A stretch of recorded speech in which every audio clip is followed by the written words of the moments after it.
Today on Contra Mundum, headlines on the Epstein files. Is it all a nothing burger? What does it all mean? And we discuss the final chapter of Peter Leithart's Against Christianity. He's made the case at length about what he's against, but what should we be for? Welcome to Contra Mundum. The American Revolution, in other words, is never finished. It must always be renewed. Greater love than this hath no man, than that he lay down his life for his friend. What if it's not envy? We must take back our cities, and take back our culture, and take back our country. God bless you, and God bless America. Well, hello and welcome to our 39th and final live stream together. Dang it, you stole that joke. I am Ed Risker. This is CJ Engel. Thank you for joining us today at Contra Mundum. Today, it's all Epstein all the time. Epstein. What do you think? No, it's not that, because I already introduced that it's not about just I already know. I'm messing with you. Well, yeah. So Epstein. Okay, so we had this big release. Thomas Massey, total victory. Yeah. Okay. What happened? He's a gamer. I was actually surprised about how much of it was just allegations. And so they'll say things like Trump was mentioned 5,000 times, and it's a bunch of like disaffected people saying that he did this bad thing with no proof or anything. Yeah, like literally, they set up a tip line that anybody could like troll if they wanted to. So like you could go on there and say Donald Trump was eating Ukrainian children. I saw it. And Melania was there too, and he was with Bill Clinton and Jeffrey Epstein and anyone else I don't like.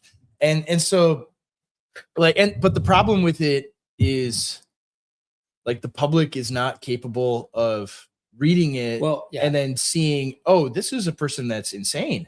So let's step back, because like some people are like, look at how disgusting these people are. This is just an outrage. And that kind of response, I think, is a little bit surprising to me, because I've been operating on the assumption for years that we are ruled by satanic pedophiles. Yeah. And so like, there's nothing in here that should surprise anybody. Yeah. This is who the elite are. Yeah. This is who the elite have been. Disgusting. They're the ones that design the system and create these massive cultural demoralization campaigns. They fill their disgusting fantasies. They live them out. And this is who rules over us, and that's why we're a corrupt and dying civilization. So yes, So like it's sick people, but the issue is like to use it as, all right, now we have evidence that this person is bad. Like there isn't really. There's no smoking gun. Yeah, there's nothing there that is like, okay, this is the and there's nothing the allegation that can be that's real that's actually going to change anything. Either. Yeah, exactly. So I don't. Like when this was coming out, I didn't expect anything like that. And so it was obvious that the whole thing was basically to do the like a Russiagate / like the locker room tapes. It's just the same thing. And right? it's all theater. I mean, even for Thomas Massey, it's all theater. It's for him to play the plucky little hero against the great evil machine. And it's like, well, no, you haven't done any of those things. Do you think Thomas Massey is well-intentioned, or do you think he's a nut, or do you think he's just living in a fading paradigm that's no longer existent? I honestly, like my operating assumption, it was that he was just a libertarian. That's still mine. I don't think he's a bad actor. Yeah, I don't know. I mean, I think he's too ideologically. His new wife is kind of weird and like a leftoid. That's a little strange. But I don't know. I it's hard to speculate on it. Like I think, he's probably just the problem is that like libertarian dork. When you know people that know him, it makes it hard to just say that he's like this. He's got like nefarious actor. Yeah, like, no, I don't think that he is. No. I think he's just operating like it's like the Reagan era or something. Yeah, I think, I mean, but part of it too is the libertarian delusion is that like one man can stand against everything, and that he's, Mr. Smith goes to Washington and is going to fight the system. And what it all amounts to is you actually accomplish absolutely nothing. Like even like the most recent vote that he had, on the budget thing to keep the government open. Mhm. He offered up all of these amendments that everyone knows is never ever, none of them are ever going to be voted on into the bill finally in its ultimate form. And because they know, like, this is not a guy who we can play ball with. This is not a guy that we can offer a quid pro quo. All right, we'll do this for you if you do that for us, right? He doesn't do those things. Mhm. And you might think, well, he's very principled. He's a man of principle, and he's never going to, compromise his principles. And it's like, well, all of politics is negotiation Mhm.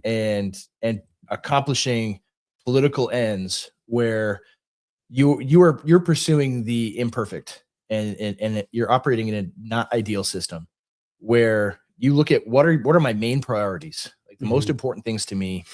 I want to move the ball forward to accomplish this, right? And so, like, the only reason he was able to, do the Epstein files thing, period, is because Donald Trump had promised while he was running for president that he would do this. Mhm. And the public was behind that. And there's massive public outcry to make this happen.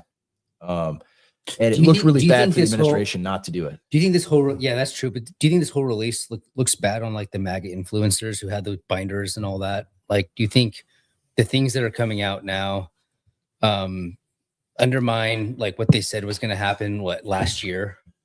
Say that again. Like they have all the remember the whole binder fiasco, right? Where all the yeah. influencers were out there. And it was all the same stuff that had already been published. Like, none of those guys have been saying very much at all about this. So, No. like, what was the point of this? And was it just Massey's crusade, or was the media really wanting this to happen because they suspected what was in it? Like, who benefits and who is? I mean, I think the Democrats definitely do, because they can frame it as Donald Trump is a pedophile, raping children, and we've got the goods on him, even though it's like, allegations made by Chuck Johnson, right? And but it like fails like basic logic, right? They wouldn't, if there was anything incredible that they could hang Donald Trump on regarding Epstein, they had it for 4 years. Exactly. And the DOJ did, I mean, they burned every norm that we've ever had to try to keep him from being president. They prosecuted him for like made up felonies, 34 of them. And they also tried to kill him twice, right? If you just had the fix everything easily button by boom, releasing Epstein files and redacting everything except for the stuff regarding Trump, they just would have done that. Yeah. And the thing is, like, they didn't. And why didn't you could maybe say, well, they didn't do it because then other people would be implicated in it too, and that would hurt us. But it's like, well, who though in any of this? Like, really the only thing there that is of any interest is like Bill Gates was asking him how to sneak antibiotics to his wife because he infected her with, STDs from Eastern European prostitutes, right? Like, that's the only, it's like, oh, Bill Gates is a sick freak. Shocker. Well, that's tell that by looking at him. That's the thing. Like, there's nothing in these Epstein files. In fact, the thing about these Epstein files is I don't even want to say they underplay exactly what's going on, but like, it is so dark in elite circles that anything related to Epstein files could never even breach or hit the tip of the iceberg about what's actually going on. The things that are really happening. Yeah. Like, look, that's the thing. We can't even imagine, actually, with our, like, as much time as we've spent in the sewers of the internet, we still don't understand how dark it is in the elite circles. Yeah. Yeah. Like, here, like, this is what I think about Epstein too. Like, Caravaggio 8003, exactly. Limited hangout, right? Like my general opinion about Epstein, and it's been this way for probably a couple years now, is like, all of the Epstein stuff is mostly fake, right? Obviously, he's a money launderer for the Israelis and involved at some level in intelligence. Likely, the only person being blackmailed was him, because you need to have blackmail on a guy that you're just handing billions of dollars. That you can't like, if he screws you with, you give him $1 billion and he just takes it, right? You can't sue him because it's all illegal money. So you need to have like the goods on the guy. So the perfect guy to have laundering money between you and Israel or whatever, and all of that, is a guy that you have all the goods on that he is a pedophile. Yeah. And, yeah, exactly. And you've got all the compromat on him, and he will go to prison for the rest of his life if he doesn't double play crosses ball. you. Yeah. And that's probably what happened. Right. And it's like, and if that's the case, he probably did kill himself. You know what I mean? Like, and so like that, I think, is a plausible explanation. But at the same time, like, Pizzagate's real.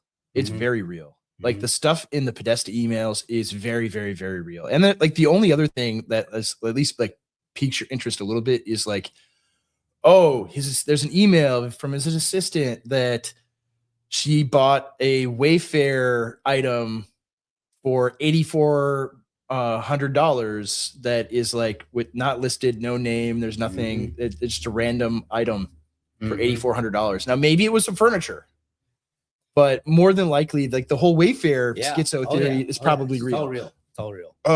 That's the interesting stuff. And so that kind of stuff is these types of releases too. They distract from those. That's when it muddies the water. That's where the dirt is. Yeah, it muddies the water with all of the fake stuff in there. Then like, when you start noticing like real things, right? And some of it is like, you have to differentiate between his emails and the contents of his emails and like the tip line accusations, right? The tip line accusations, you basically just chuck all those out. Like, those are all probably fake.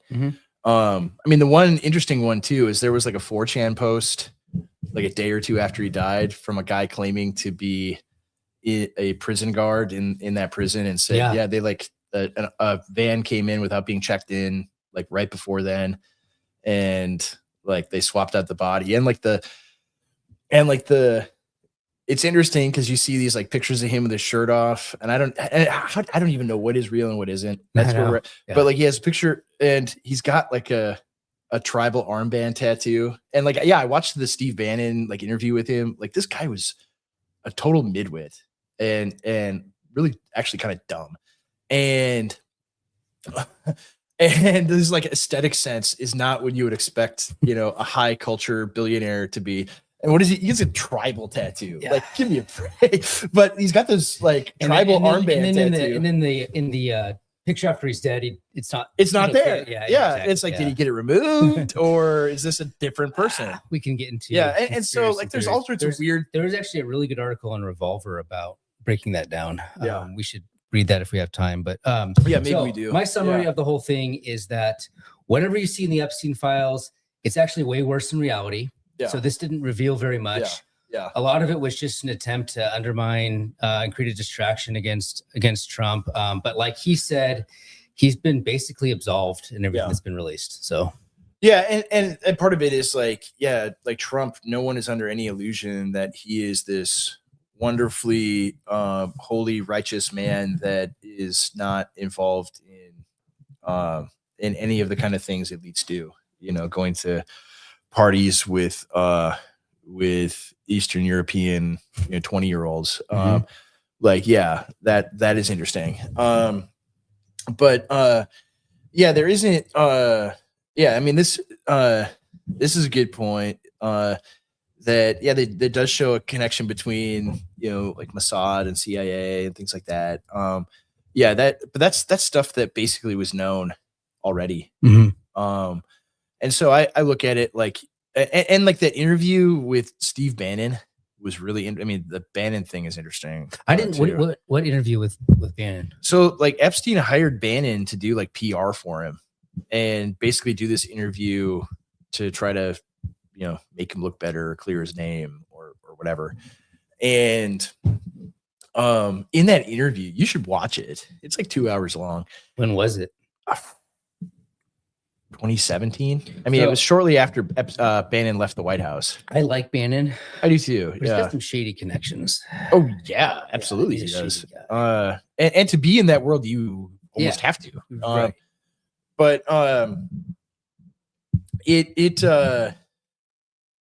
yeah, that's true. There are 8 terabytes of data seized by the NYPD. Right, there's video files. Yeah, I mean that's the thing, and like that stuff's not gonna get out. Right now. Yeah. But regardless, I think I think we're ruled by disgusting elites, and this is how they maintain their club is they do sick things together. They maintain their club that way, but they also like the elites are very bored. Like they've lived lives and experienced everything that you could possibly imagine.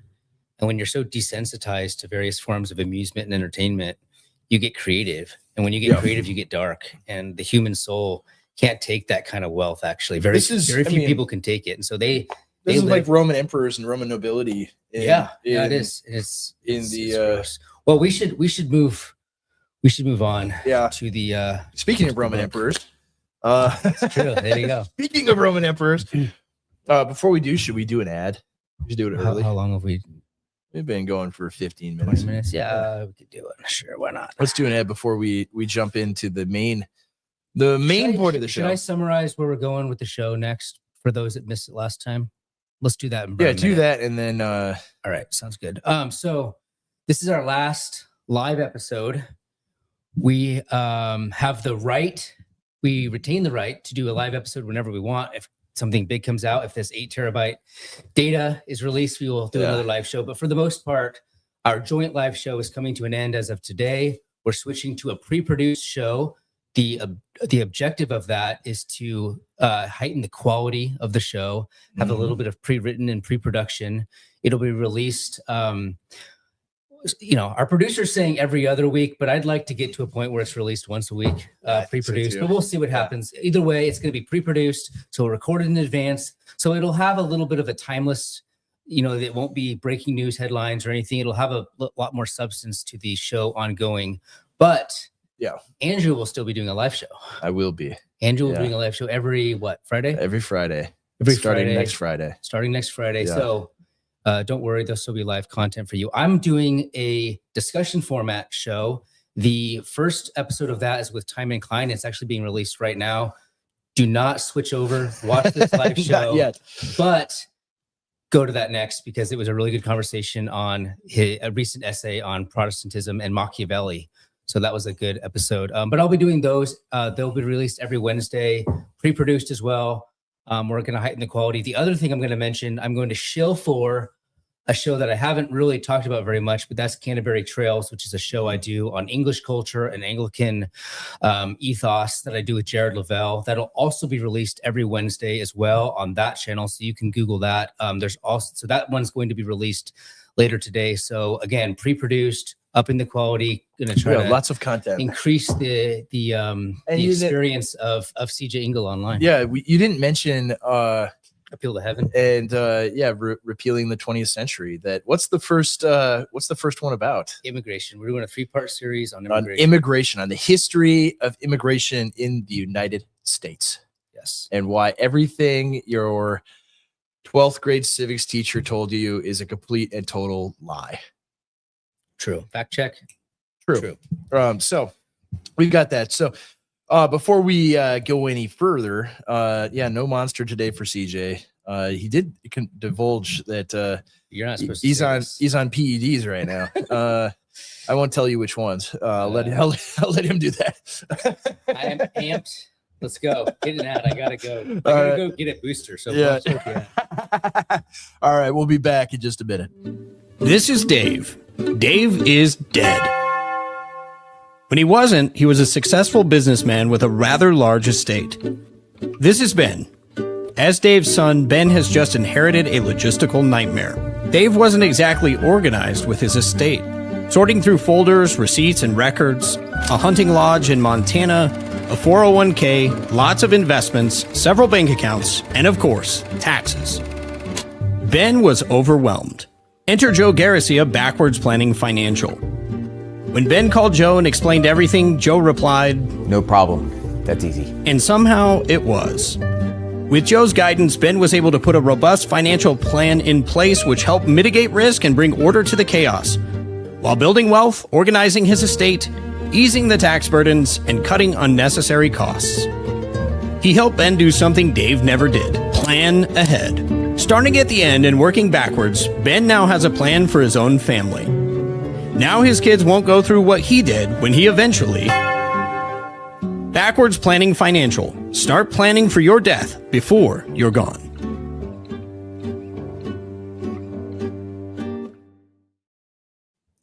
All right. Turn it back. We're in a nightclub now. Oh man. Welcome to the Epstein files. That's right. What are we even doing? I need to find the book here. There we go. All right. You lost the book already? Well, we should didn't lose. recap. We should recap what The first section was on. yeah. Well, he's discussing, who is it, Yoder? Yeah, John Howard Yoder. Why are the lights like this? I love it. I hate it. I love the lights. This is our last show. Yeah. People are gonna tune out, man. No, they're not. Okay. So in this chapter, Leithart's discussing I can't focus. I'm sorry. The comments are too good. Can we change it? No. We're gonna have fun right now. So The adults are not back in charge. no, they're not. Last week when we started this chapter, Leithart's discussing that Constantine and Constantinianism is Christendom, and So stupid. just get over it. It is Christendom, and that it's the natural the natural conclusion of the gospel having success. Mhm. And so critics of Constantine and Constantinianism, or having of Christendom in general, just they want this sort of pristinated Christianity where it's just everyone lives by the Sermon on the Mount, and including the people who rule over us. Which we should properly understood. Yeah, individual Christian people should, absolutely, but rulers have to govern I with just think the that, like, sword. Phil would clip this and he'd be like, Pastor Isker suggested This says that, that he's exempt. he's from- against the Sermon on the Mount. And it's like, no, Christians absolutely Yes. are bound by this. But civic power is not the same as individual interpersonal life. Right. And so you have to bear the sword, right? You have to fight wars. You have to execute justice on people. And so, right, the magistrate does not turn the other cheek. Mhm. Right. That's more or less it. But Anabaptists of various stripes, right? That this is they can't handle that. Well, this is important because it's Anabaptist, yes, but it's also the prevailing view of the regime evangelical. They've adopted the That's Anabaptist correct. view. So it is Yeah. it is the mainstream. Even if they pretend like, even if they go to vote and they say, it's your patriotic duty to vote, they very much do have an Anabaptist framework that they're Yeah. operating in. Yeah. And that's why they push back against people like us who adopt more of the classical framework. So All we right, should go ahead and start. I will change it back to normal lights just for you. This is like one of those situations where when your kids aren't asking, then you'll buy them something. That's that's right. Yeah. Women of both sexes, Anabaptists of all sacramentologies. That's So true. correct. So true, Treadle. So let's read part 13. Some of Yoder's arguments are seriously flawed.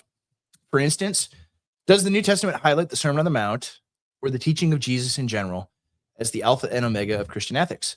Historically, this is a dubious claim.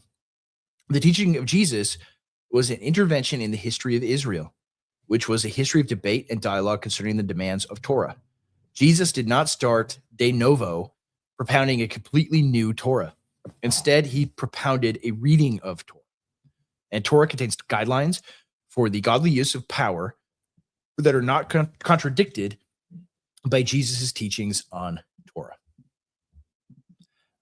So before we go any further, he's exactly right? Like that part of the Anabaptist understanding of the Sermon on the Mount is this is just something completely new out of nowhere that Jesus appears and he says, well, you've heard this before, but it's actually this way. Meaning the thing you heard before is what Moses commanded you. Mm-hmm. And now I'm saying thus and such. And it's like, no, what Moses commanded you was good. Yeah. But the scribes and the Pharisees and all of these disgusting, filthy, horrible people take the Torah, they take the law of Moses, and they manipulate it. And they do like one of the Jeffrey Epstein emails was, hey, we need to genetically engineer a pig that doesn't have cloven feet so that Jews can eat bacon. And it's like, that's it right there. That's what they do. It's like, oh, we can trick God into actually being able to sin and do bad things. And Jesus is saying in the Sermon on the Mount, no, no, all of those things are evil and wrong. This is everything I'm saying here right now. This is what the law of Moses has always commanded you, right? This here, to love your neighbor as yourself, didn't come from Jesus saying it in the first century. It came right out of the Pentateuch. Like that's the point there. And that same Pentateuch says, all right, you're going to have kings, and here's what they're allowed to do. Here's what they're not allowed to do. When you go to war, here's how you are supposed to conduct warfare, right? There's rules for that, rules for all of these things. And Jesus is not contradicting any of that, right? He's not contradicting saying, yeah, you're going to have kings that are going to wield the sword and they're going to put people to death. And that's good. Yep. He's saying that.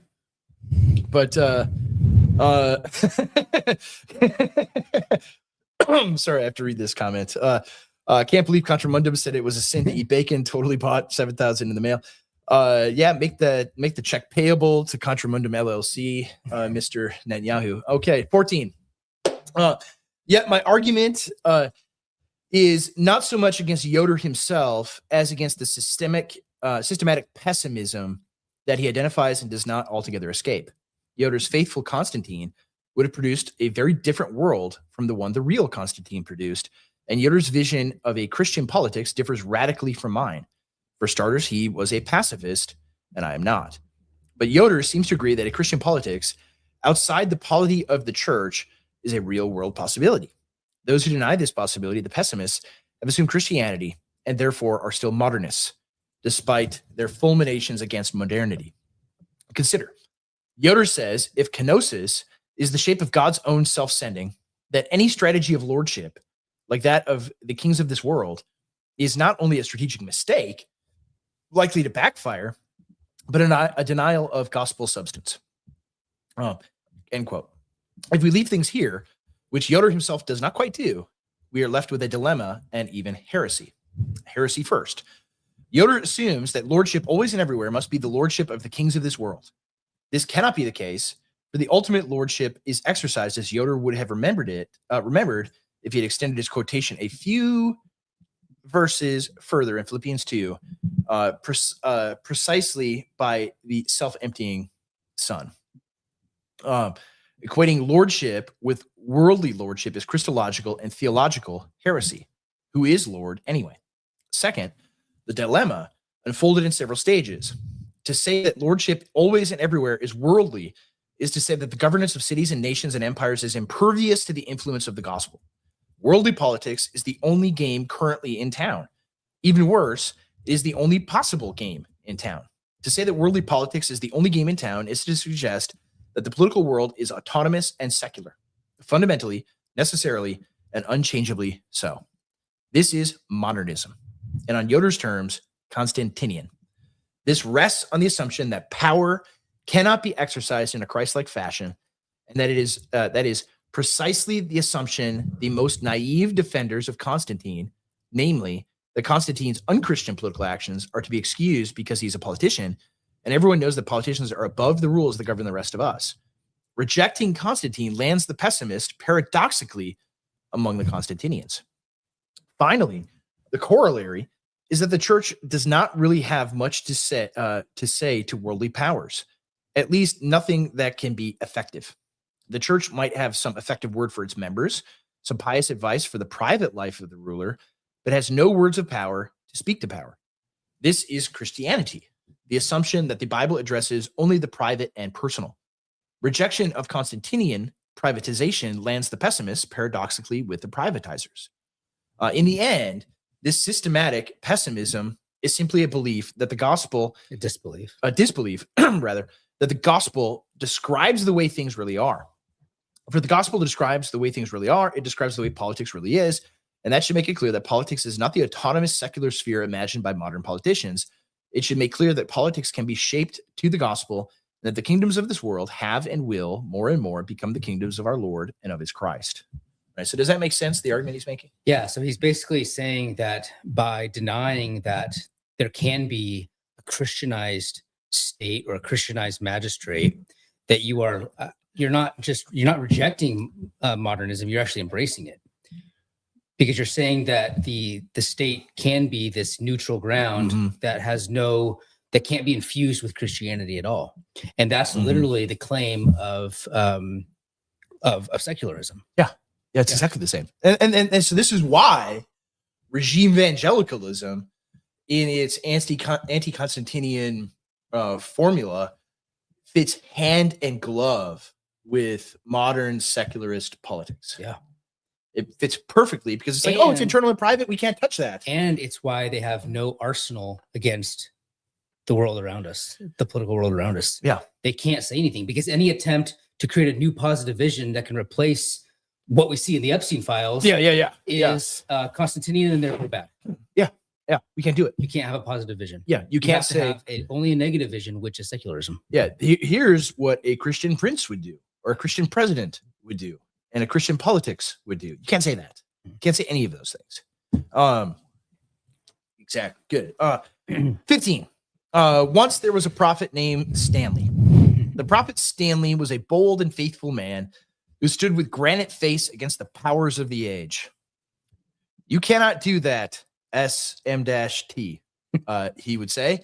This is interesting because Leithart just had a tweet about like people, being edgy online and stuff like that. And it's like, was he pro edgy online? No, he was anti. And it's like, dude, you just had the S word in your. But he hyphened it up. You hyphened it up, so it doesn't really count. We won't. It's like, come on, man, come on. Well, first of all, I'm pro censorship on this stuff. I'm not. Anyway, I'm a G-rated guy. Yeah, I'm the world that God made is at least PG-13. Okay, you cannot do that stuff. Yes. He would say as he stood before the king. You were going to end up in it's even worse. I forgot about this. F G H L. And your people are going to hate you. HE double hockey stick. Man. HE double hockey sticks. Yeah, you good homeschooler. One day, the king began to listen and to see the wisdom of Stanley's words. When Stanley told him that the weak must be protected from the vicious strong, the king took steps to protect the weak. When Stanley told him that Jesus was Lord, the king bowed his knee. When Stanley told him that religious freedom is a subtle temptation, the king took heed. And the king made a proclamation that all his kingdom should wear sackcloth and ashes and repent of their sins, even to the least beast of burden. And Stanley went out from the city and made a shelter and sat under it and refused to speak again to the king. And Stanley said, Lord, please take my life from me, for death is better to me than life. I am a D-N prophet, not a F-G chaplain. And the Lord said, do you have good reason to be angry? As for the king, he was greatly confounded and confused and knew not what to do, for he had done all that Stanley had asked. This parable ends with questions, not a moral. Will the king always refuse to listen? Says who? And when the king begins to listen, must the church fall silent as to avoid becoming a chaplain? To keep her integrity, must the church refuse to succeed? Should the church become a beautiful loser? Yeah. That's the question. That is the question. Should the church be a beautiful loser?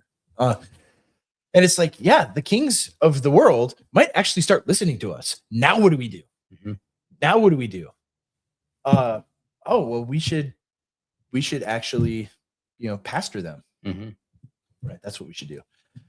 But that's just it. It's like, oh, well, the gospel, that's always the answer to Anabaptist thinking is, what happens when the king listens and repents? Yeah. What do you do now? Yeah. It's like, well, I guess you should, make sure that the internal contents of his heart and his private spiritual life is good. And then everything else will be okay. And it's like, that doesn't follow. It doesn't address political dynamics at all. Like if the owner of the car, the big auto lot in your town becomes a Christian, and theretofore he had been the way he would operate was it's constantly manipulating people and screwing people and operating in a very, very evil way with how he sells cars.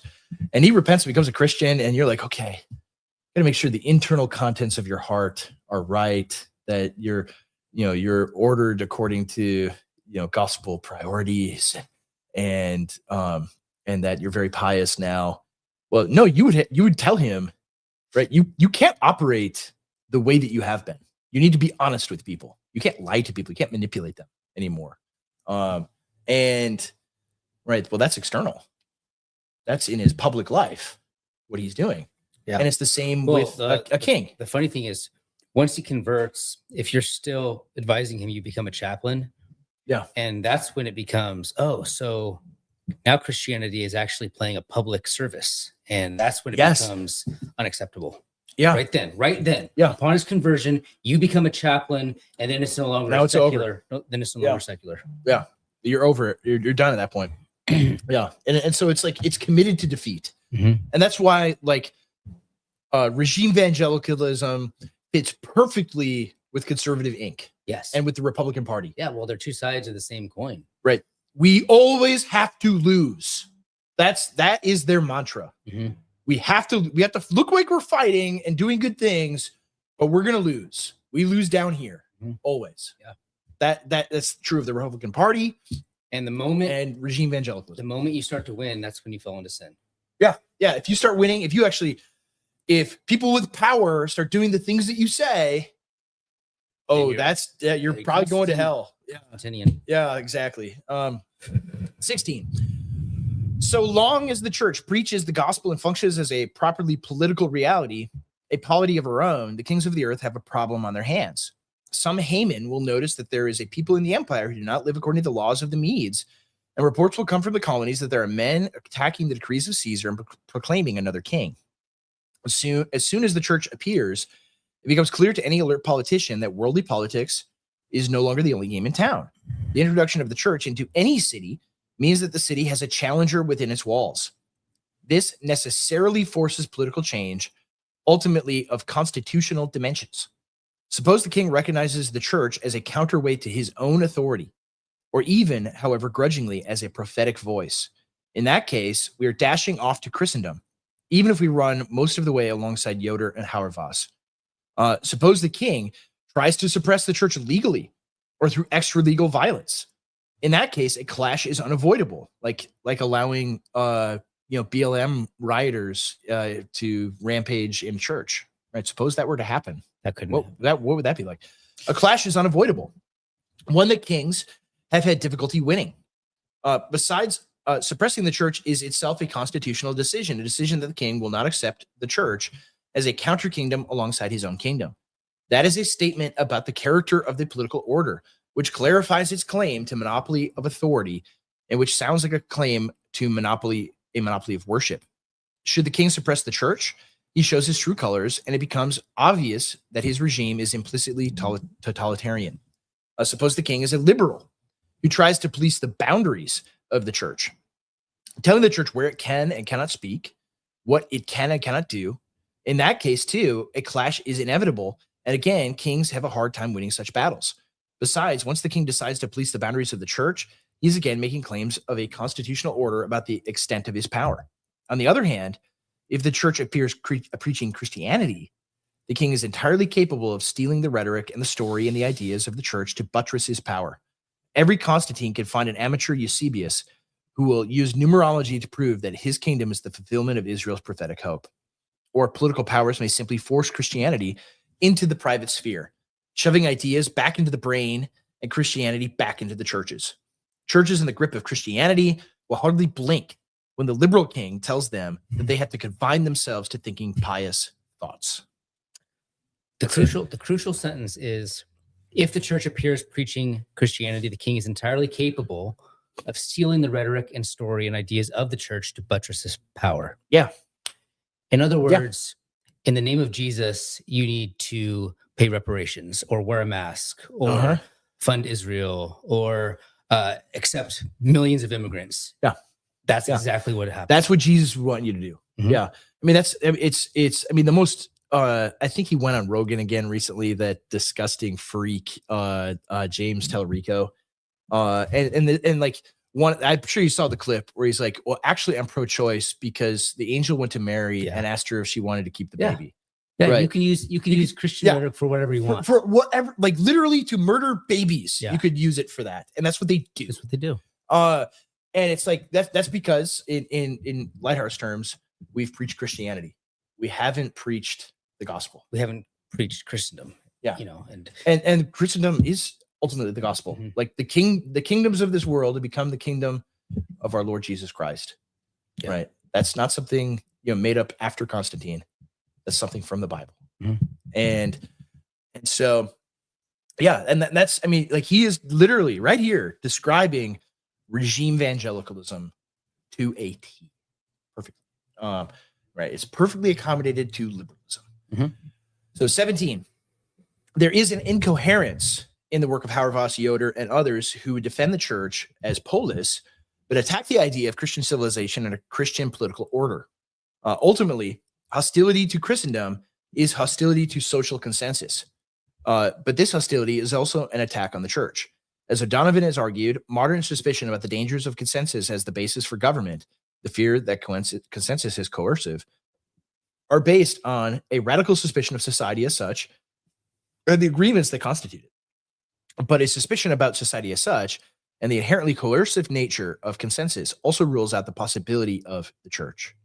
If any social agreement is potentially coercive and to be justified only by the needs of the civil order, then the agreements which constitute the church, with which many disagree, are coercive and unjustifiably so.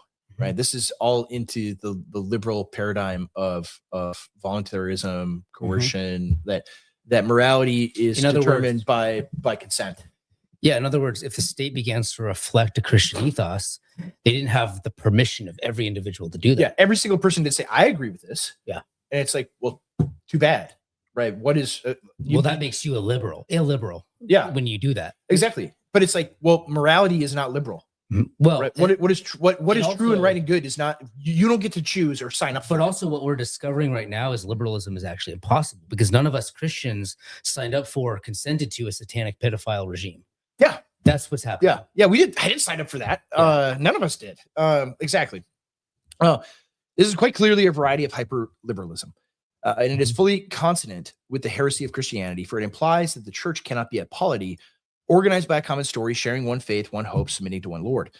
Even if an exception is made for the church, opposition to consensus implies that societies outside the church cannot have an overarching narrative except through coercion. But that implies, in turn, that worldly society is impervious to the gospel, that it is unchangeably and permanently secular.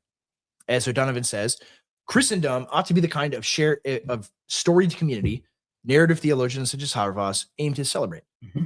Of course, they criticize it not for having a story, but for having the wrong story, a story made up of the praise of coercion. But that is precisely where they succumb to the liberal thesis. The storytellers of Christendom do not celebrate coercion. They celebrate the power of God to humble the haughty ones of the earth, and to harness them to the purposes of peace. In resolving to reconstruct the self-storying of Christendom, the narrativists have simply followed the principle proposed by their adversaries. Social doctrine of whatever kind is coercive. Those who claim a social identity in terms of unnecessary belief do violence to those who do not share it. So 18. So is Stanley too among the liberals? We'll find out. Yeah. Yes, he was. 19. Opposition to Christendom often takes the form positively of a voluntary conception of the church. But then, what has happened to the vision of the church as a counterpolis? O'Donovan asks, is Yoder, in the name of nonconformity, not championing a great conformism, lining the church up with the sports clubs, friendly societies, colleges, symphony subscription guilds, political parties, and so on, just to prove that the church offers late modern order no serious threat. Reducing the church in this way is a capitulation to modernity and is Christianity in the purest form. Yes, precisely. Right. I mean, and this kind of gets into why, and I hate all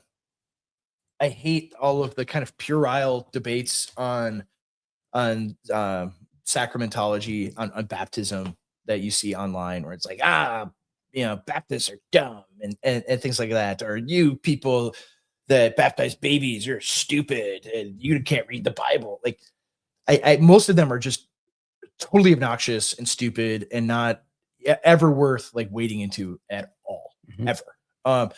But part of this is, if you have a conception of Christendom, like if you understand that Christendom is good, and this is why like historically Baptists reject Christendom, because exactly because it's within the modern liberal frame. Yeah. And there's many Baptists I love, wonderful, awesome, great people. Almost all of them are incredible. And they're a major faction of the lone bulwark. Oh, absolutely they are. Yeah, exactly. So I'm not going to be like, they're so stupid. Like, no, they're great. They're great people. And but the issue is like fundamental to that theology is, and they reject this. They're like, oh no, it preceded modernism and everything else. But I'm like, okay, there's a reason why it's a predominantly American thing. And America is a very modern liberal place and has been from the beginning. And where we understand everything in terms of, well, we can't do coercion. We can't have unchosen bonds. And to baptize a child, to bring a child into the covenant, a little baby that never made any decision, never said, I sign up for this. I of my own volition, I'm choosing to become part of the covenant people. Yeah. Right. You are attesting that so basically, paedobaptism, which is the norm within Christendom, is totally illiberal. Totally illiberal. It's an unchosen bond that you're placing on a child, and it drives people insane. That are liberal. Like you can't get over that. Right. Well, I didn't choose this. And it's like, well, nobody does at all. Yeah. Right. God chose you. Right. Chose you. Right. God did. Right. God put his mark on you. Right. He's the one acting. Right. Even if you don't get baptized till you're 20. Right. He's the one choosing this, making this bond. It's an unchosen bond. Even if you think, you're the one making the decision. Like the Bible and Christian tradition is thoroughly illiberal, right, from start to finish. And so I think if you're going to have Christendom, it's not going to come from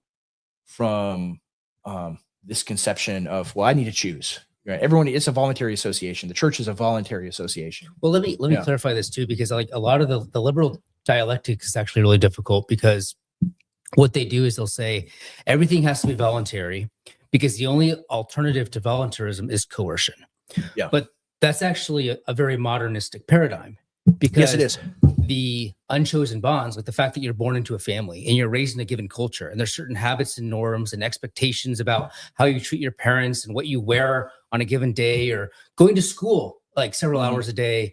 Those are all norms.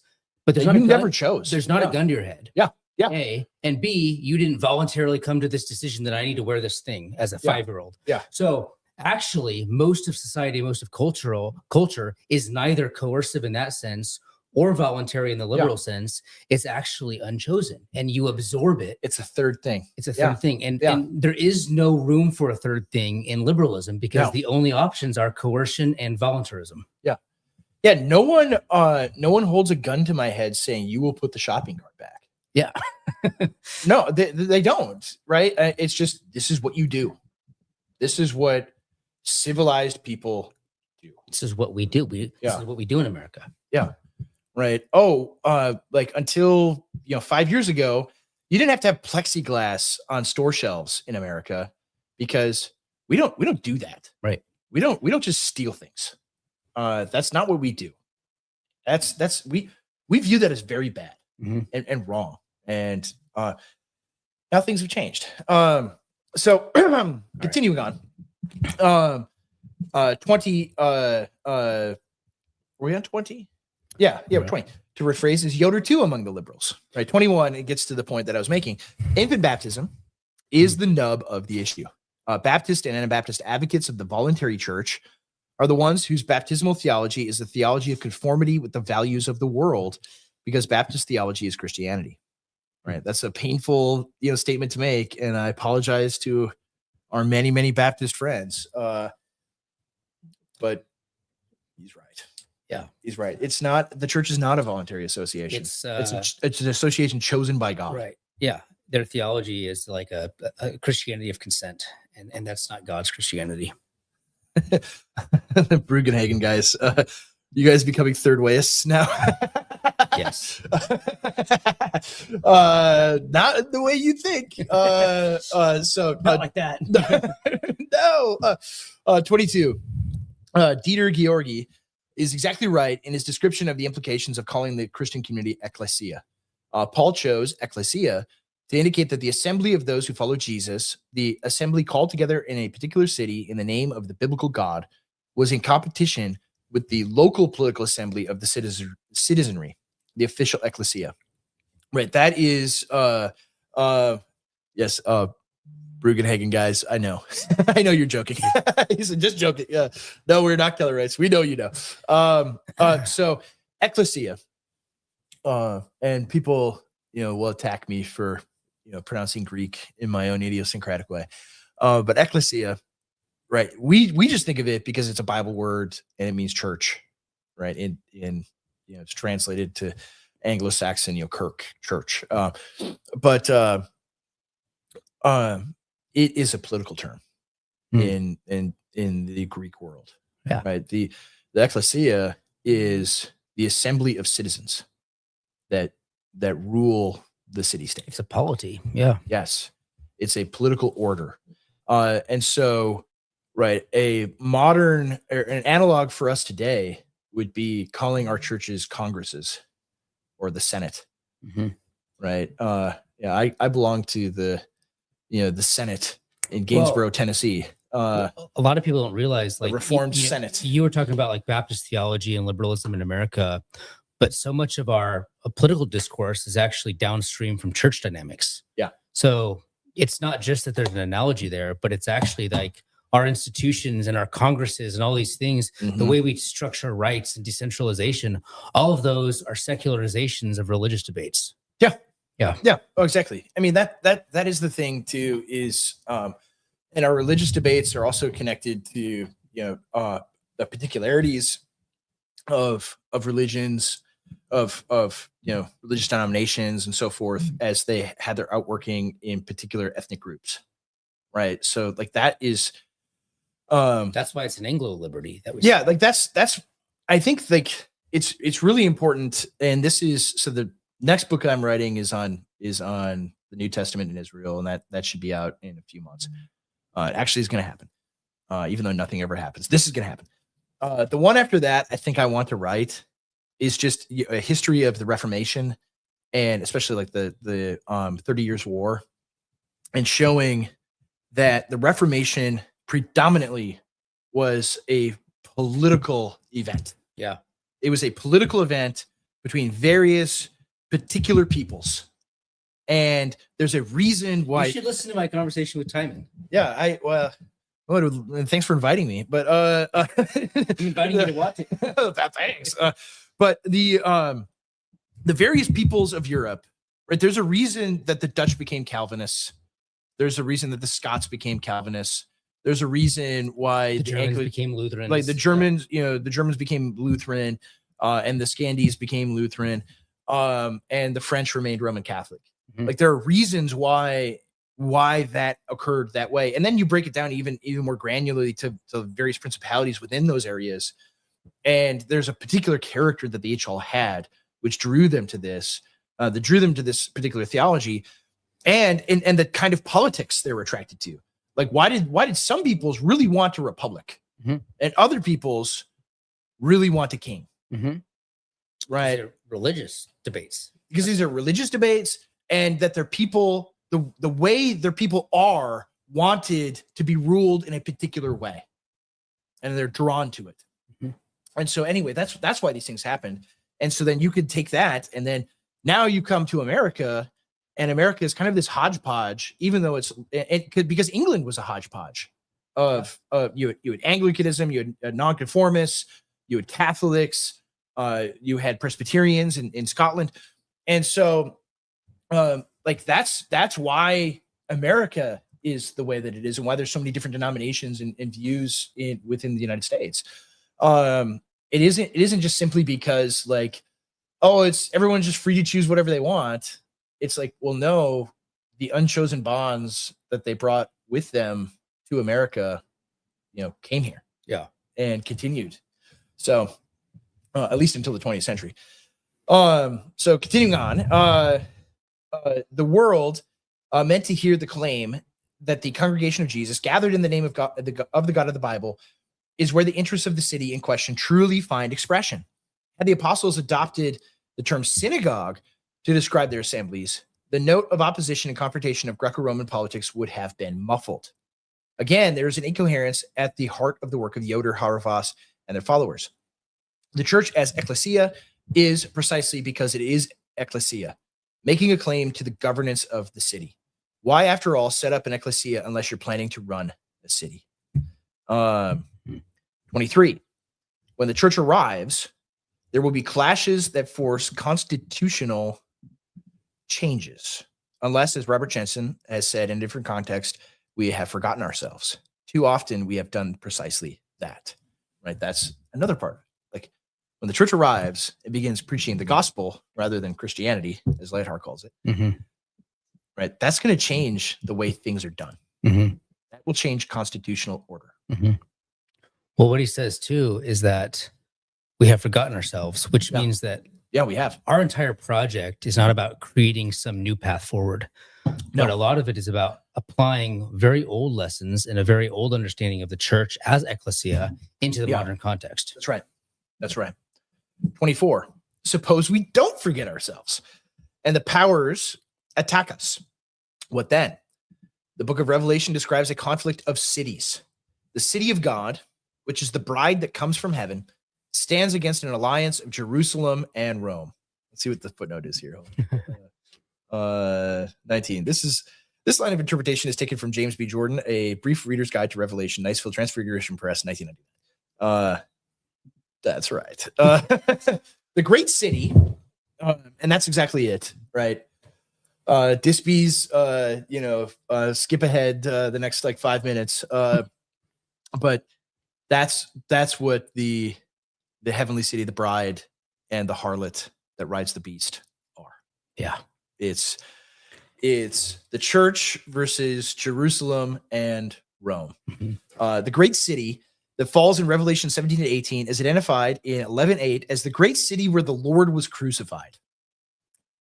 I should probably tell you who it is. From that point on, there are numerous references to the great city, 1619, 1718, 1810, 16, and 18, all of which refer to the circumcision party spread throughout the Mediterranean world. Even the name Babylon suggests that the city is a false bride, a false church, a false gate of heaven, as Babel pretended to be. But Jerusalem, the harlot, rides upon a great beast with 7 heads and 10 horns, And this image shows Jerusalem and Judaism supported by the power of the Roman Empire. Chapter 17, 1 through 18. Though initially allied, the beast and the harlot have a falling out, and the beast begins to hate the harlot and seeks to destroy her. 17, 16. Well, that's interesting. Did anything like that ever happen in history, CJ? First century. Yeah, in 70 AD. In 70 AD. Interesting. Oh, weird. Earlier, John described a great tribulation organized by the serpent who employs the combined forces of the two beasts, the sea beast and the land beast. Again, these are images of Rome and Jerusalem, allied with Satan and with one another against the church. At the end of chapter 14, there is a harvest scene in which one, like the Son of Man, stretches out his scythe to gather from the grapevines and wheat fields. Grapevines and wheat fields. That's an interesting imagery. I wonder what that could mean. As in the Gospels, the harvest scene does not describe a judgment, but a gathering. And it is the saints, those who partake of bread and wine. We are what we eat, who are being gathered. Though the beasts intend to destroy the people of the table, in fact, it is the Son of Man who is gathering them to himself, so that they may have rest from their labors. Once the harvest is complete, the clusters of grapes are thrown into the great winepress of the wrath of God, which is trodden outside the city. And blood came out from the winepress up to the horses' bridles for a distance of 200 miles. Like the master they served, the saints shed their blood outside the camp, and their blood fills the land. John's vision is then directed to heaven, where he sees before the throne of God 7 angels with golden bowls full of the wrath of God, which they pour out on the earth. In context, the wrath of God that the angels pour out came from the winepress of the wrath of God, in which the grapes are pressed. Angels are pouring out the blood of the saints 7 times on the earth and on the city, with the result that the city is cast down, burned, and destroyed. What happens if the earthly city should resist the heavenly city? What if the resistance is to the point of shedding blood? Then the blood of the martyrs will call from the ground for vengeance.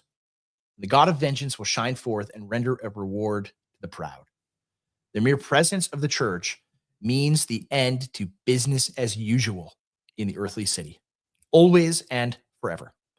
An end to business as usual. What does that mean? That means the church did confront the alliance. Yes. And blood was spilled. Blood was spilled. And the vengeance of God came and vindicated them. Yes. In history, it happened. It has happened in history. It really happened. And and this is the reality. Like, Jerusalem fell, and then Rome fell after that. Oh. It is conquered by Christ in both cases. Mm-hmm. That is what took place, and that's what takes place to all the earthly cities. Culminated after that in the conversion of Constantine, emperor.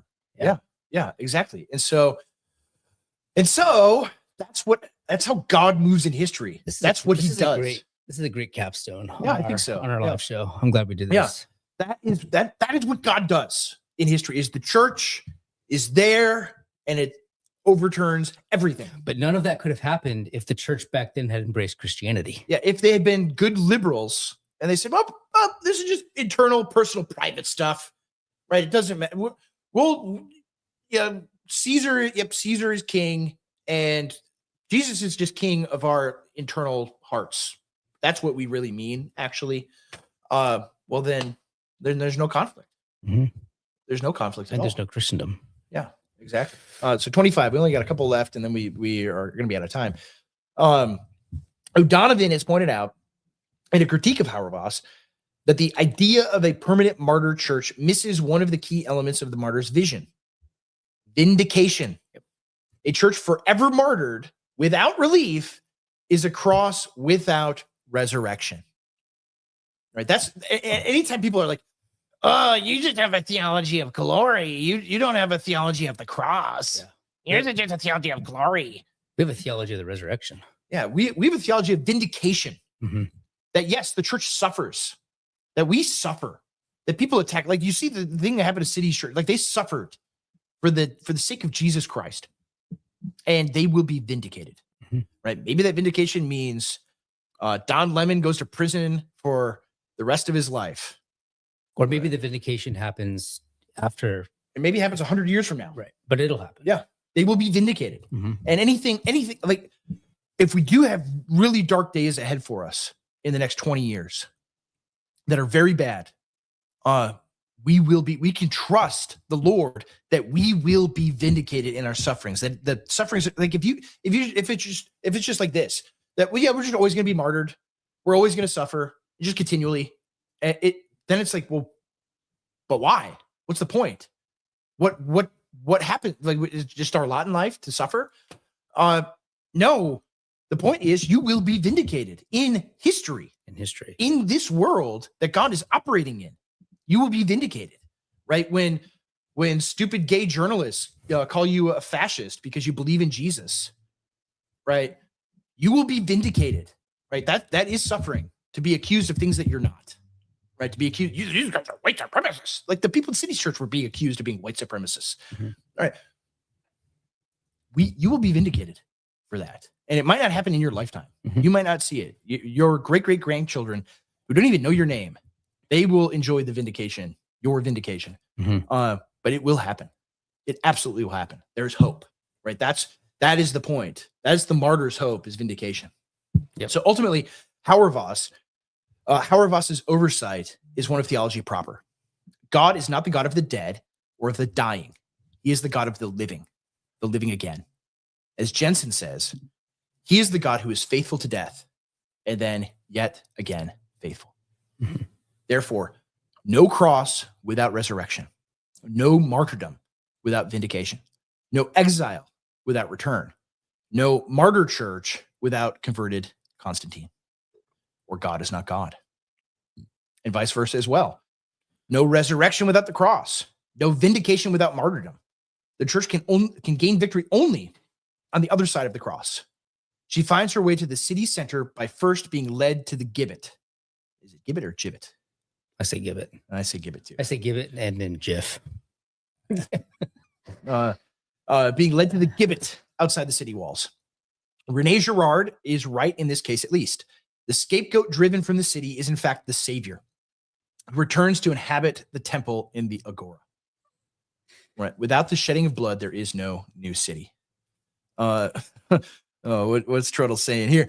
But Christ's kingdom is not of this world. Sorry, that means no vindication except in the eschaton.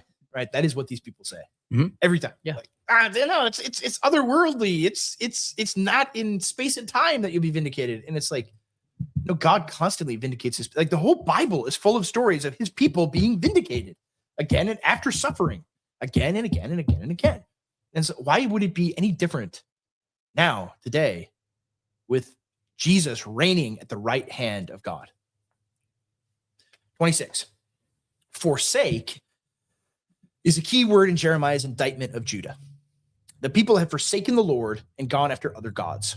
And Judah has become like her sister Israel, a faithless bride, a prostitute who lies with foreign men under every green tree.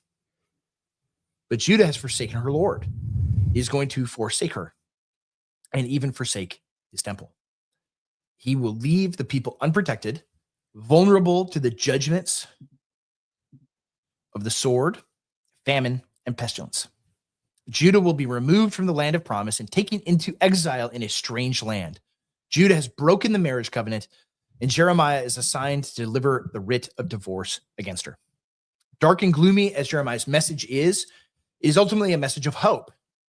In the chapters known as Jeremiah's Little Book of Comfort, chapters 30 to 33, the prophet speaks of the guideposts that will mark out the way of return and claims that the bride that returns will be a virgin, no longer a prostitute. Songs of worship will again be heard. Cities and their commerce will be restored, as will the farmer and his flock. The land will no longer be desolate, formless, and void, decreated under the judgment of God. Rather, the Lord will sow it with man and beast, planting his vine in the land and building Israel as his house. Though this promise of a new covenant was ultimately fulfilled in Jesus, the Jews who returned to the land after the exile also saw the first fulfillment of these promises. By the time we get to the New Testament, the word of the Lord has gone forth from Zion, such that there are men from every tribe under heaven in Jerusalem to hear Peter's sermon at Pentecost, and Paul can find flourishing synagogues throughout Asia Minor, consisting of both Jews and converted Gentiles. After the exile came resurrection. Exile was a judgment, but God judged his church in order to purge and strengthen her. Exile was a death, but God kills in order to raise up again. Yeah.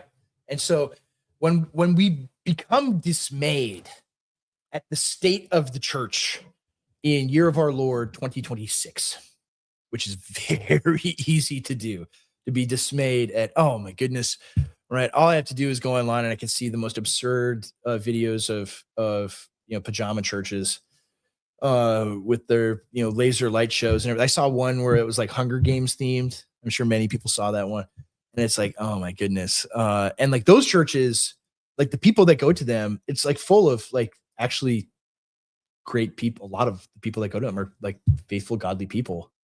They don't know any better, right? They're sheep without shepherds. And that's a lot of our churches are this way, that the leadership cast in our churches is totally corrupt. And it's painful to see this. It's painful to see that we are led by hirelings at best, or wolves at worst. And things are very, very, very bad.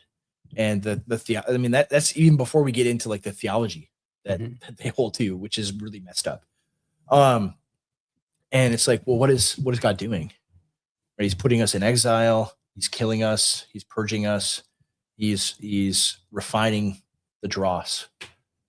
And that's a painful process to experience. It's hard. We want the glory of Christendom without having to suffer to get there. Yes. And what we are experiencing right now in the Christian world is that suffering. And we don't recognize, like, people don't recognize it as such, because it's like, well, we're not being, taken to the lion's den, or we're not being, murdered by Muslims or tortured or things like that. And it's like, no, but the church is spiritually dead. And we're suffering seeing that. It's chaotic, it's immoral, it's fractured. Yeah. Like people have this they have this very liberal understanding of persecution, where their only definition of persecution is a gun to your head. And that's right. If you can do whatever you want, then you're free and you're liberated and all that. But since we're rejecting liberalism, we recognize that the church in a dire moral strait is actually a type of persecution. It's a type of exile. That's right. Yeah. Yeah. To be in a place where you'll be persecuted for for recognizing the natural realities in the world exist. Right. Which is what the church does today. Right. Leaders who will run cover for pedophiles will attack you for saying, hey, maybe groups of people and nations and everything are different. Right. Maybe it's bad to have tens of millions of third world peoples just flood into America. Like, maybe that's bad for America and Americans. And you'll be run out of churches for saying those things. Right. You will be attacked mercilessly for saying, like, no, I stand with ICE in what they're doing. Like, that's what happens. Like, and it's the same people that that cover for pedophiles in their churches. I just can't help. I mean, maybe I thought of it because the Brugenhagen guys commented, and thinking about the LCMS, which there are many, many great people that I know in the LCMS, wonderful people, wonderful pastors that I know from the LCMS. But like, they're racked with serious scandal. And that catechism, which said like pedophilia is just a speck in the eye, like that should be big time red flags when a senior executive. Why would they put that in there? And then what? Less than a year later, that guy gets arrested. One of their top guys is a pedophile, right? Like, oh man, what did they know? Yeah, what is going on there? And so it is a calamity, and I'm not just picking on like Lutherans. Like, I don't want people to think that I'm just picking on it, because it's like all of Christendom. Is that every tradition has these kinds of things, right? You have the PCA, which is like speed running, having women pastors, And what is the thing that they're concerned about? Oh, Christian nationalism. Like these guys might actually think that America is a distinct nation and a people, and that's very sinful and bad.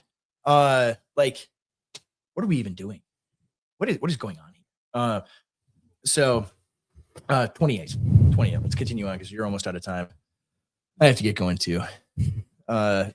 Save the line. Perhaps Ephraim Radner is correct. I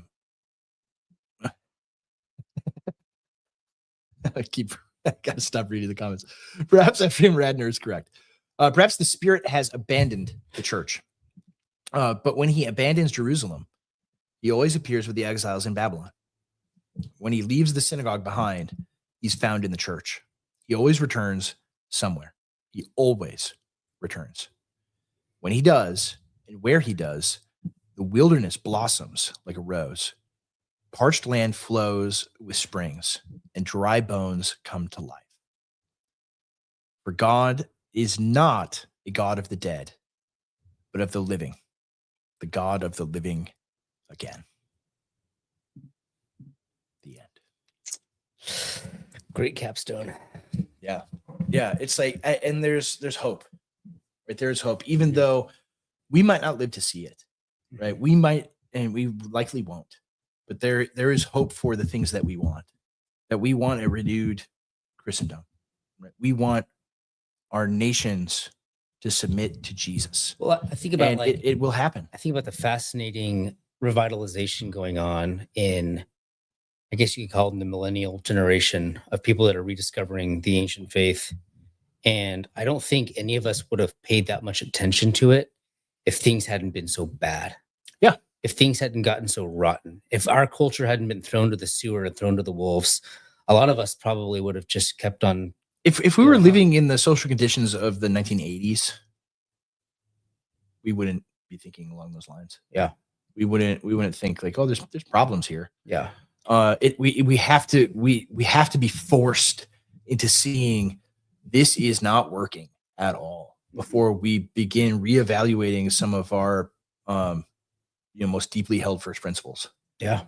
Right. That is the ultimate thing. Well, the funny thing is the implication here is that social reform is not going to come by itself. It's going to come because the church confronts. That's right. Jerusalem and Rome. That's right. That's how it's going to come. Yeah, that these things are wrong, right? That murdering babies is wrong. That cutting off the genitals of children is wrong. That replacing the population of a country is wrong, right? Like these are wrong. Like destroying their heritage and culture on purpose to eradicate it. That's an evil thing. Yeah, and there's so many other things that we could get into, like to allow criminals to run free. Well, yes, it's wrong. So I guess in the last all of these in the last couple of minutes, it'd be interesting to talk about like if this is the only model forward, if Christendom is the only solution, then we need a converted prince. I mean, essentially, that's part of the equation here. Yeah. And that doesn't mean it's going to be, a prince in the way that, of course, but the accusation is that you are, political power, for a dictator. But you do need Christianity to influence the state. Yeah, political power must be wielded by Christians in to Christian ends. Yep. Right. That's how it changes. And you need. I mean, in order to accomplish that, you need that. It's not going to happen via liberalism. It's not going to happen where, if we just convince the majority of people that, chopping up a baby in the womb and sucking it out with a vacuum is actually a monstrous thing, right? Well, no, there's so many things you are not going to convince anyone of, right? Sometimes things like that do require coercion, right? Sometimes you do need a person with legitimate power to say, no, we're not going to do that. If you do that, we're going to kill you. Sometimes that's how it stops. Other things, giant monkey statue, are very easy. It's just, no, we don't do that here. We don't do that. If you're going to do that, you need to go back to your place where you do that. but we're not doing it here. I mean, like all of these things, like I really, like I always go back to like the shopping cart thing. It's like that's it happens because a people is formed over millennia having a particular way of living, and it's a, like you say, a social construct. Yeah. Right. It is not it's not coerced overtly, but implicitly it is. Right. You'll be socially shamed if you do thus and such. Culture's hegemonic. Yeah. Right. I mean, this is why, like, you look back, to the like it was funny watching John Doyle, his video, his very controversial video on Rosa Parks. We discovered that's controversial to talk about Rosa Parks. Who knew? But like in that video, this is a fact I didn't know, that they originally had intended a different activist to do it. But she got pregnant. She was a teenager that got pregnant out of wedlock, and like, well, that's not going to be a sympathetic figure to do activism with. So we're going to pivot to somebody else. Not in the 60s today. In the 1960s, now it would have been like, oh, this poor sweet single mom, But in the 1950s, right, that was viewed by everyone as a shameful thing. Yeah, something you should not do. Yeah, and it's like, was that bad? Was that a bad thing for everyone everywhere to be like, that's not good. You shouldn't do that. Right, no, that's good. That's good. Like that provides a buffer. Like that's in the back of your head always. Like if I do this, everyone is going to think I'm bad. Right. We constantly do that. Like if it's always the case. Like if you are thought of as a, white supremacist, racist, Nazi, whatever, right, you're going to be socially shamed by everyone all around you. Everyone's going to think you're a bad person. And so no one thinks that that's a bad exercise of social shaming and social power. Hegemony is inevitable. There always will be. There's always going to be one. So liberalism's a myth in that sense. Yeah, we've never been liberal, and we never will be. There's nothing but cultural and social and political power that builds up everything. And it's time that we embrace that reality. Yeah. Yep. So that's all we got for today. Great episode. I mean, CJ will be back on the live stream periodically, but I know that people want to talk about the current thing.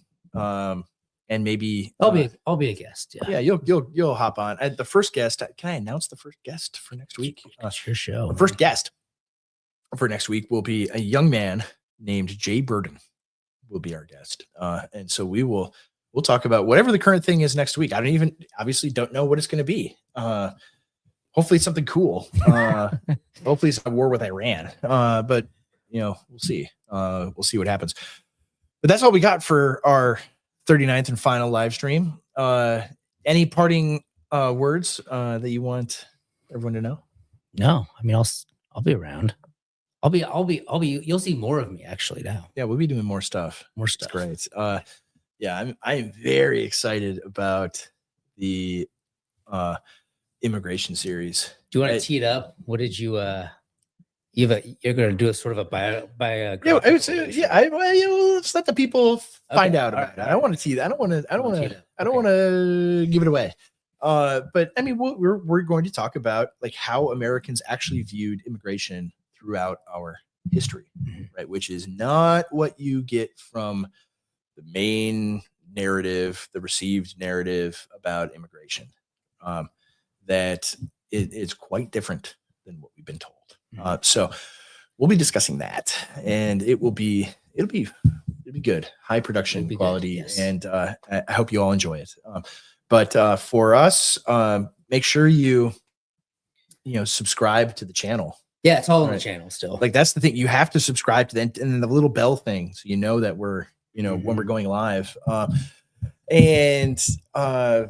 Yeah, what else do they need? They need to like things. They need to go to contramundumpod.com to sign up for Appeal to Heaven and for Yeah, we're revamping that with the help of the NCP guys. Yeah, and part of it too, we'll do the, you know, for the paid subscribers who we love dearly. They're the best people on planet Earth, near and dear to our hearts.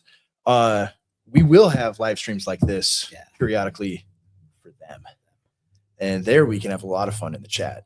And you can ask CJ anything you want to know. So that's bring back shame. They're going to shame you into doing live streams. That's what's going to happen. All right. Well, good. That's all we got for this week. I hope you have a wonderful rest of your week and that you stay peacefully dangerous. And we'll see you next time.